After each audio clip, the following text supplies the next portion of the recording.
honestly, like, that's the main reason I'm not doing it is, like, to be honest, I'm pretty mentally, physically, emotionally exhausted. Oh gosh, that's tough. No, I mean, basketball's competitive. I get it. You know, sometimes your emotions get the best of you.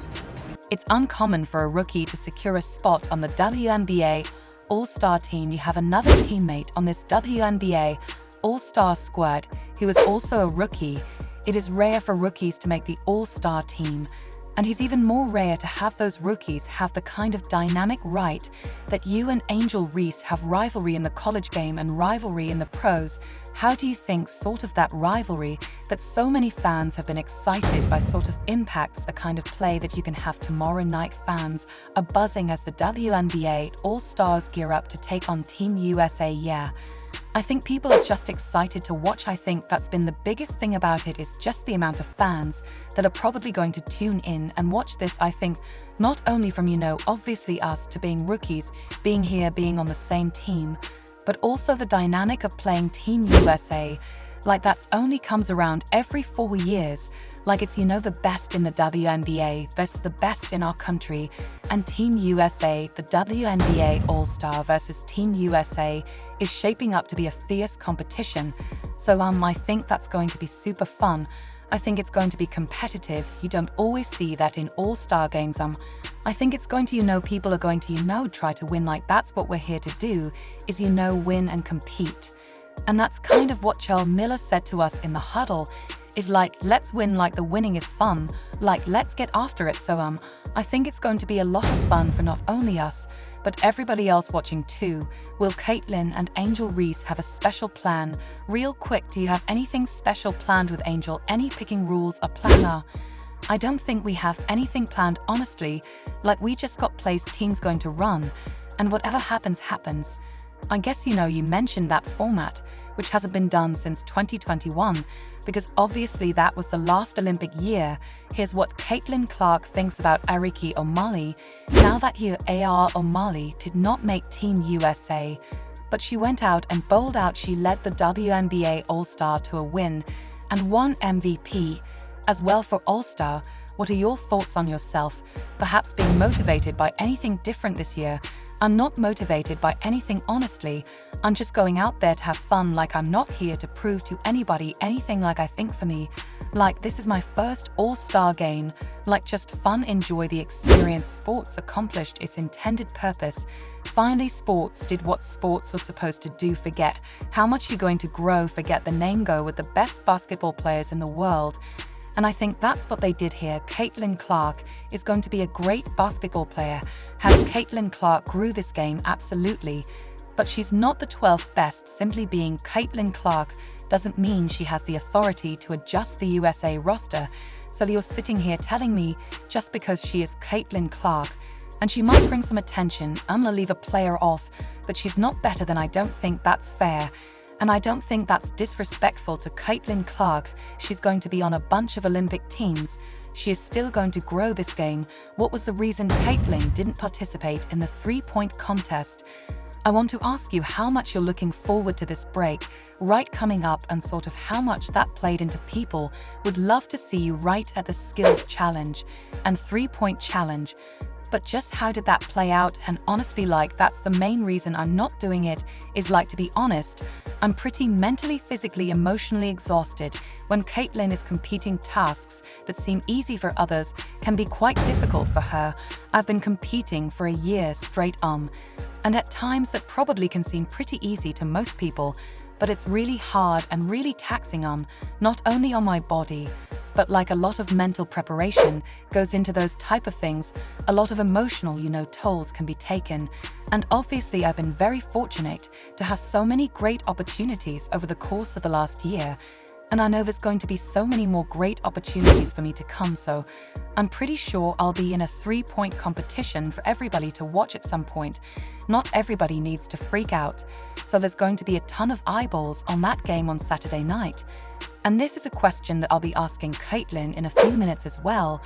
But is there something from her skill set, from her game, that you would want to add to your own obviously her passing is just as great. She finds her teammates wherever she needs to get them the ball, and obviously her deep threes, she takes the logo threes, so I'm excited just to be able to play off of her and just being able to see what we can both do. This topic has sparked a lot of divisive opinions.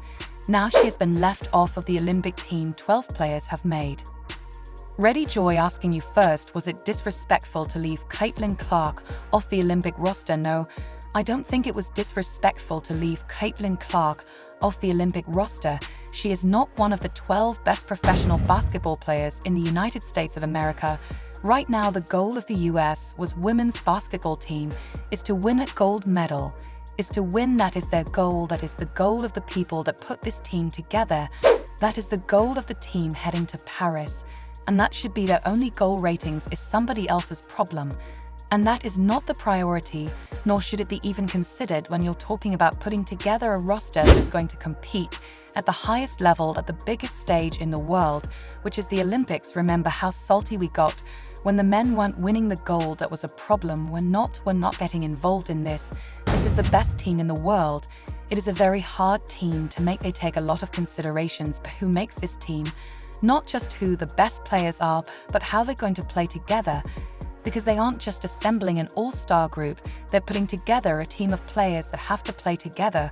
Caitlin is going to have an incredible career. She will have an opportunity to go to the Olympics. She will have an opportunity to develop as a player. I think she is going to be one of the greatest players that the game has ever seen. I've enjoyed watching her start in the WNBA. But all of those factors, the ratings, the popularity, people paying attention to it, growing the game, that's not the responsibility of the US women's national team. That is not their goal and responsibility. So I don't think it's disrespectful to her. I think it was, I'm sure, greatly debated and evaluated with a lot of care, because they knew there was going to be a lot of discussion about this. But when it comes to the actual competition, you cannot simultaneously say that you care as much about ratings as you do about winning, unless those things completely align. And in this case, they don't, so you have to prioritize what your goal is, which is winning. Caitlin is the absolute star of basketball right now, no doubt about it. So you look at Caitlin, it's like, yo, this is the biggest player we have in basketball ever. We're not saying the best, but the biggest, yeah. So now when people are tuning in and watch these games, it's not just me talking, it's all the numbers, from going from 4,000 people going to 17,000 average, the attendance, talking about the viewerships, they averaging like 2 million viewers every time they play. So now you take the biggest draw of WNBA basketball players, you take her away to replace her with who for who, why? So now people that was watching before, are they going to watch again? People in other countries, they know who she is. Are they going to watch her now? When they go to the games, they want autographs. They want to see the women play. Who they going to see? That's a serious thing. So now when I look at the commission, I look at the group that put us together. It's like, yo, you're dropping the ball. This is stupid. You're going to lose money. The max you can make in a woman's contract is what, $2,250 a year. Is that what is $250 the court? Yet, come on man, listen, if you want to grow the game out and make the game bigger, not just for Caitlin, but for the whole league for years to come, you put this girl on the roster right here, you market it a certain way, you take her to other countries and let them see her right. And now the money drives up and everybody can make more money. This is done for them, is even more rare to have you and Caitlin have the kind of dynamic right that you are bringing to this game. Have you guys talked at all before this game? Do you have anything special planned? Just how is that dynamic going to play out when you all are on the same side of the ball at the same time? Yeah, we haven't had that talk yet. Obviously, everybody can cheer from both of us for one day, so which is going to be cool, so I'm excited. This is going to be first of many. I know we're going to be all our teams together in the future, Olympic teams together in the future too. So I'm just excited just to be here in this moment. And everybody coming and being able to watch and know it's going to be a sold-out crowd. So women's sports is going into a US set-in for me for quite some time. Music. I want my legacy to be the impact that I can have on young kids.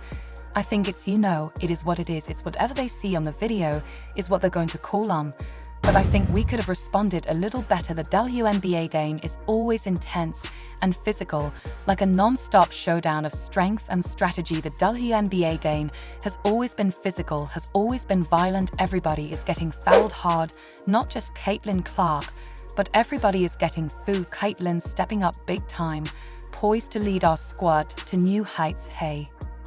Seeing you become more of a vocal leader to the team. Clark's aggressive gameplay lead to potential disciplinary action.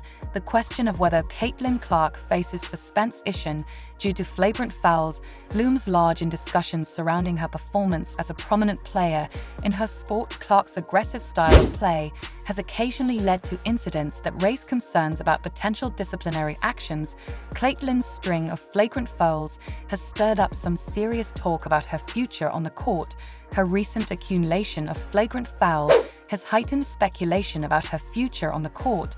It's a foul. We have a technical foul on the play. Minnesota will shoot one shot, and the play will resume from the point of interruption. As you hear the announcement here, fans and analysts alike are closely monitoring how league officials will address these infractions, as any suspension could have significant implications for both Clark and her team's upcoming games.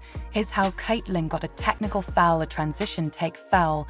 They will, and now Clark gets a 10 addition. And oh yeah, okay, certainly deserve the technical, I'd say warrant. Clark got in the face of Seattle Storm guard Victoria Vivian, and the two were hit with double technical fouls. It was Clark's third technical foul in the first 9 games of her WNBA career. WNBA rules stipulate that players get suspended for a game when they receive their 7th technical foul of the season, and an additional game for every other technical. After that, they also receive an $800 fine. It's a foul. We have a technical foul on the play. Yeah. It seemed like a really pivotal point in the game in the third quarter with the Dawson challenge. Seemed like you were talking to the refs for a long time. Seemed like you disagree with it. Kind of what were you saying to them? I mean, I don't know. I guess they saw something differently. Obviously AB. Like it's tough when AB is in foul trouble for us. But that stinks for her. Just couldn't get her into a flow and get her on the floor much, just like she played 20 minutes just because of her food trouble. But I thought when she was in there, like, she was obviously pretty effective, like 3 for 4. But I think they went on a 100 run after that call was reversed, and it would have been an and 1. So I think that just kind of shows our maturity. Like, we have to find a way to be able to move on from that. Like, yeah, we didn't get the call, but we need to stop right now. Because I think at that point, it was a 10 or 12-0 game, like we weren't out of it by any means.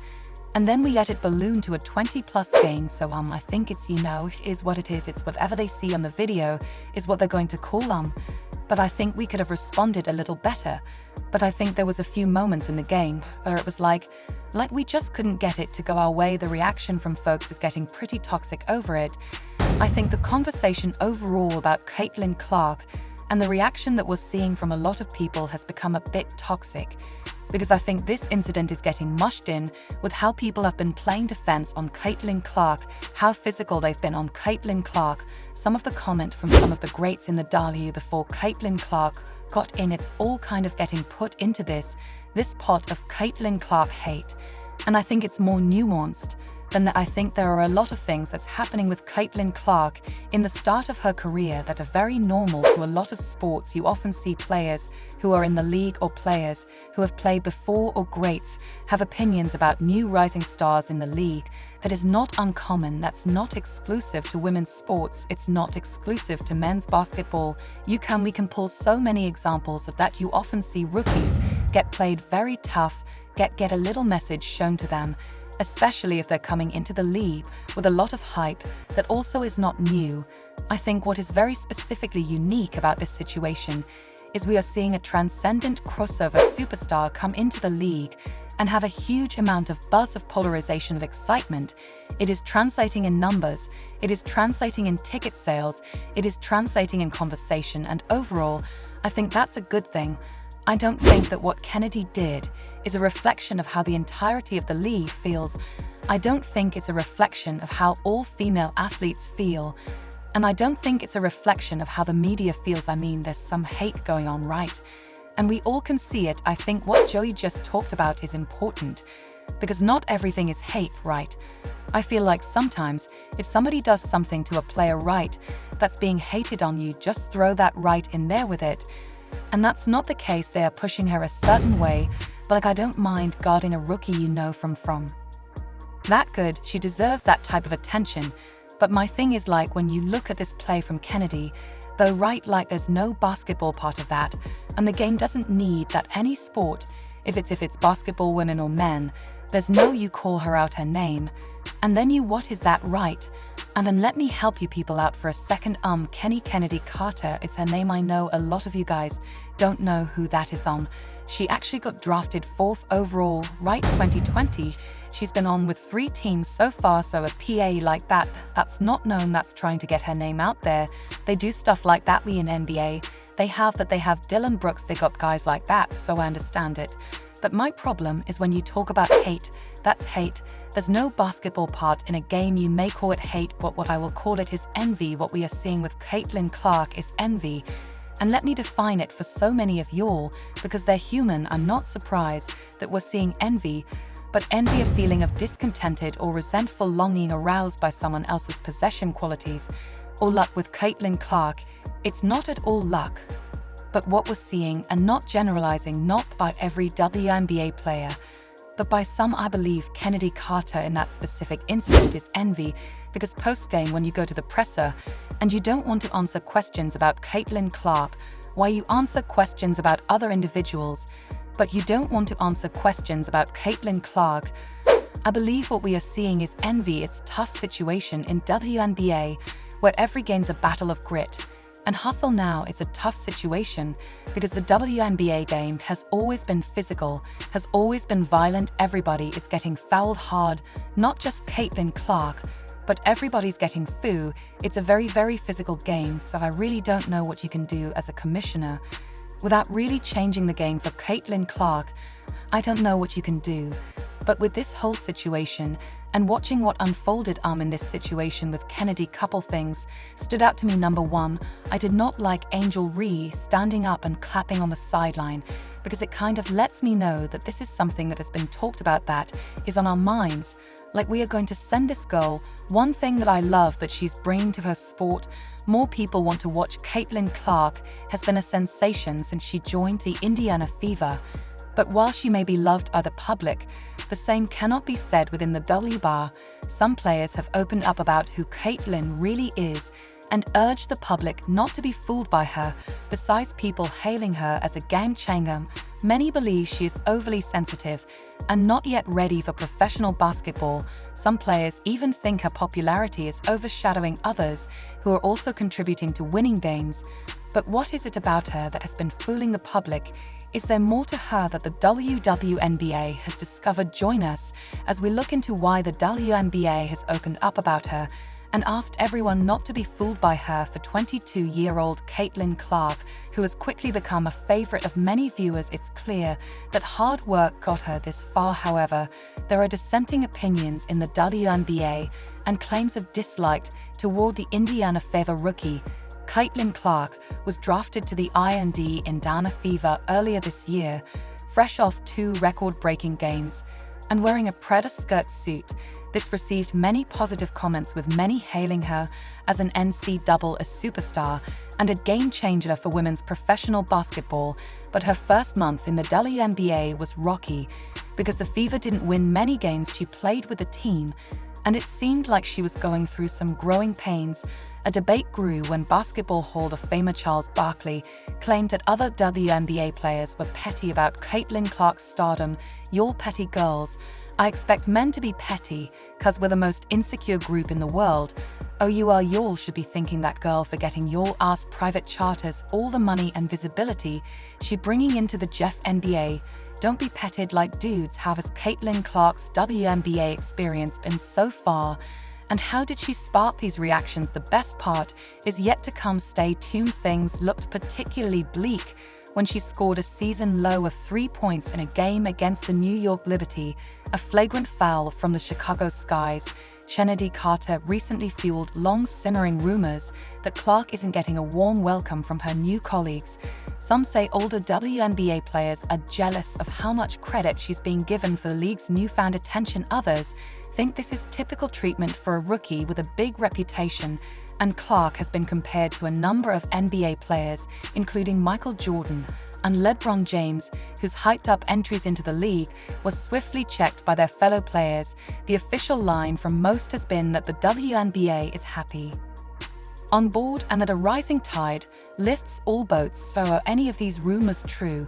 Here's what we know. A handful of WNBA greats seem to have a chilly attitude toward Clark even before she went pro. Some senior WNBA players, including some no longer in the league, made public comments that were interpreted as antagonistic toward Clark. In early April, after Clark broke two scoring records, New York Liberty power forward Breanna Stewart told a reporter she didn't think the then star could be considered one of women's college basketball's greats because she hadn't won her team a championship. Around the same time, college basketball legend Lynette Woodard suggested during a coaches' convention that Clark hadn't broken her scoring record because they weren't playing under the same rules. Another former player, Cheryl Swoops, attempted to undercut one of Clark's accomplishments, incorrectly claiming that her scoring record wasn't valid because she had been playing for more than 4 years. You asked me back, sit, if you're going to break a record to me, it's legitimate. You have to break that record in the same amount of time that that player set it. So if Kelsey Plum set that record in 4 years, well, Caitlin should have broke that record in 4 years. But because there's a CO year, and then there's another year, you know what I mean? So she's already had an extra year to break that record. Phoenix Mercury guard Diana Taurasi made a comment seen as shade when she was asked about the upand coming in crop of college superstars, which included both Clark and Angel Ree. During an ESPN interview ahead of the 2024 draft, Taurasi said reality is coming, referring to her future colleagues' entry into the big leagues. She pointed out that you look superhuman playing against 18-year-olds, but you're going to come play with some grown women who have been playing professional basketball for a long time. She mentioned a transition period during which rookies would have to give themselves grace. Later, responding to the controversy, her statement stirred up. Taurasi called fans really sensitive. And then there's A'ja Wilson, the Las Vegas Aces star, who was accused of being jealous of Clark after tweeting Psalm 377, referencing a biblical verse about being patient, while others succeed amid news that Clark was about to sign a record-breaking sneaker deal with Nike. Wilson, who is also signed to Nike and ended up releasing her own sneaker less than a month later, responded to the rumors with another tweet saying no one is jealous and that the league is hard, so thriving and staying in it consistently is huge. Angel Reese, one of the players, took a subtle shot at Clark in a since-deleted post on social media, while another player, A'ja Wilson, said race was a huge factor in her popularity, implying that everyone likes her because of her race. Wilson added more comments that led people to believe Caitlin is not well liked in the WNBA. She mentioned that you can be top-notch as a black woman, but maybe that's something people don't want to see. According to Wilson, people don't see black athletes as marketable, so even if she worked hard as a black woman, she's constantly overlooked.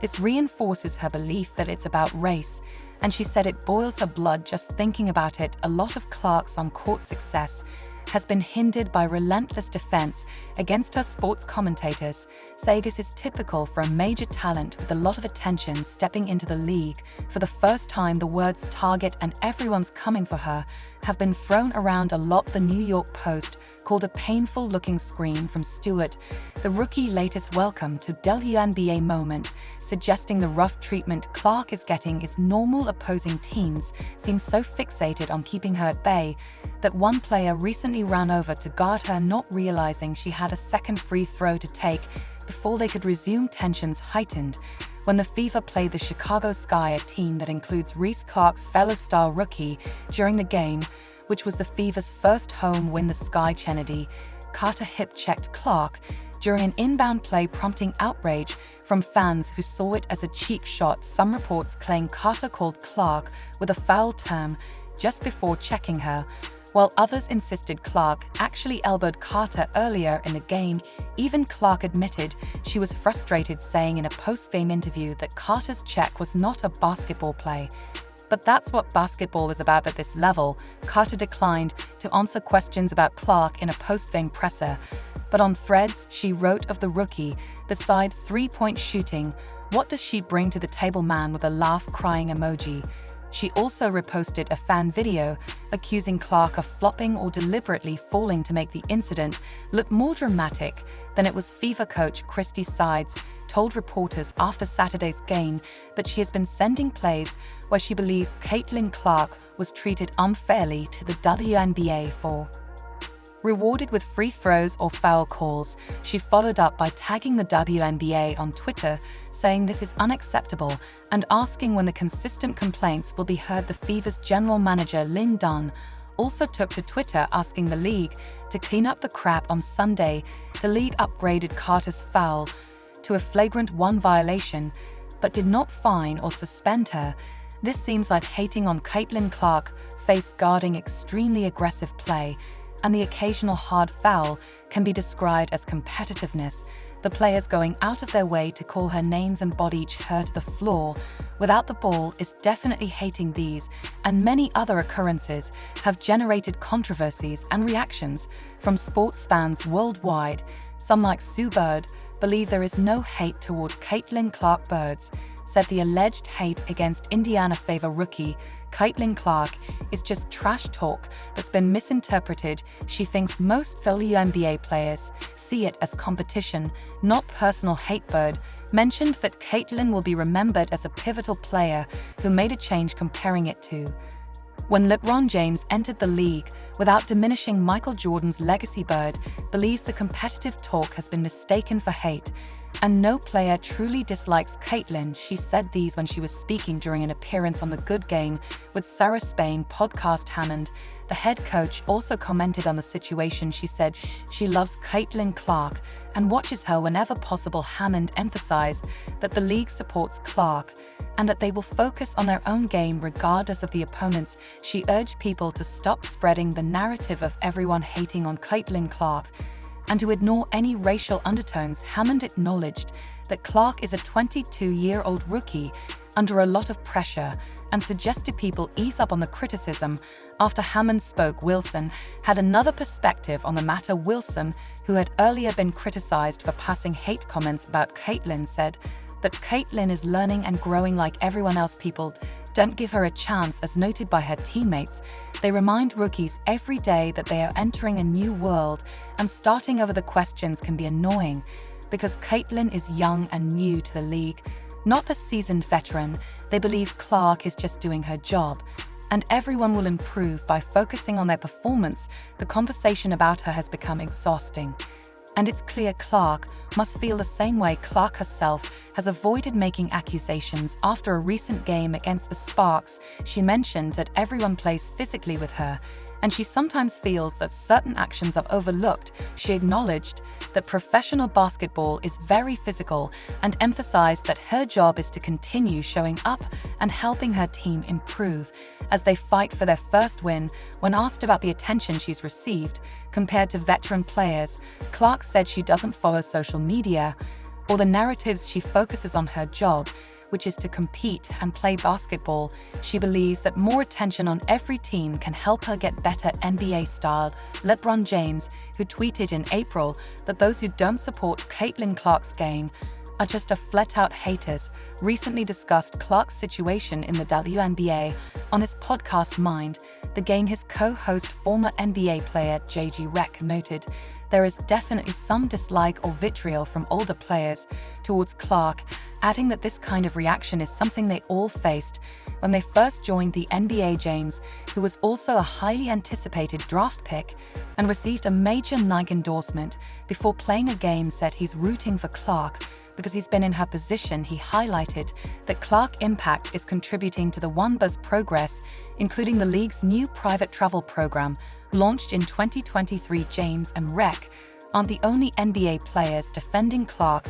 During a TNT segment, Charles Barkley echoed James' comments, particularly about how WNBA players travel. Barkley told WNBA players they should be thanking Clark for bringing private charters money and ability to the league. He advised them to stop being petty and appreciate the boost Clark has given the WNBA. In the background, Draymond Green can be heard muttering that this will likely make people hate Clark even more. Even with the tension towards Caitlin Clark in the WNBA, players didn't appreciate being called petty. Barkley's comments didn't sit well with many. LA Sparks player Daika Hami retweeted Barkley's rant with a dismissive tone, asking what she was really talking about. Former LA Sparks team member Chin Aiki pointed out that every WNBA player she knows supports the rookie class and is thankful for the spotlight and revenue Caitlin Clark and others bring. She added that chartered flights were introduced last year due to safety concerns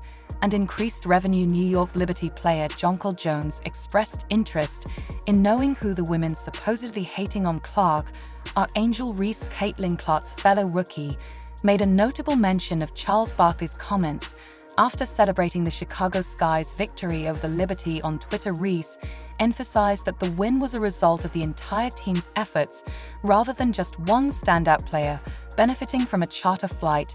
This post was quickly deleted, and many interpreted it as a subtle jab at Clark. However, Reese's mother, who also has a background in college basketball, later clarified that the message was intended to address media narratives, not to target Clark directly. Robert Griffin also weighed in on the situation, noting that while he typically avoids discussing officiating, the treatment CLK received went beyond ordinary basketball contact. Griffin argued that the physicality she encountered, although sometimes subtle, met the criteria for a flagrant foul due to its severity and intent. In addition to these reactions, the incident has sparked conversations about the standards of physical play in the WNBA and how new players are treated compared to veterans. Another foul incident with Kennedy Carter sparked a further intense debate about Caitlin Clark's treatment in the WNBA. Analysts like former NBA player Matt Barnes have criticized Clark's teammates for not supporting her during rough play. On All the Smoke, Barnes mentioned seeing teammates smirk or half-heartedly help Clark after she was knocked down, questioning why the team is at the bottom of the league and urging them to prove. ESPN's First Take spent much of Monday discussing Clark's situation with Monica Mnud, arguing against general statements about the league's feelings toward her. The discussion escalated into a debate about ESPN's coverage of women's sports, with McNutt telling Stephen S. Smith that he could have been covering it years ago. ESN host Pat McAfee sparked controversy when he used derogatory language to refer to Caitlin Clark, framing her as the sole standout in the WNBA. His comments drew criticism for being insensitive and offensive. McAfee quickly issued an apology, acknowledging that his choice of words was inappropriate. Robert Little from BSO pointed out a recurring issue with ESPN's coverage of the WNBA, suggesting that the network often provides superficial analysis and fails to look deeply into the complexities of the league. In a separate press conference, Angel Reese addressed the notion that Clark alone is driving interest in women's basketball. Reese contended that the sport's rising visibility is the result of contributions from several players, including herself, and not just one individual. She emphasized that the physical play Clark has encountered is a standard aspect of the LeBar because of the league's competitive nature. Do you think Caitlin Clark is really disliked in the WNBA? What's your take on her performance?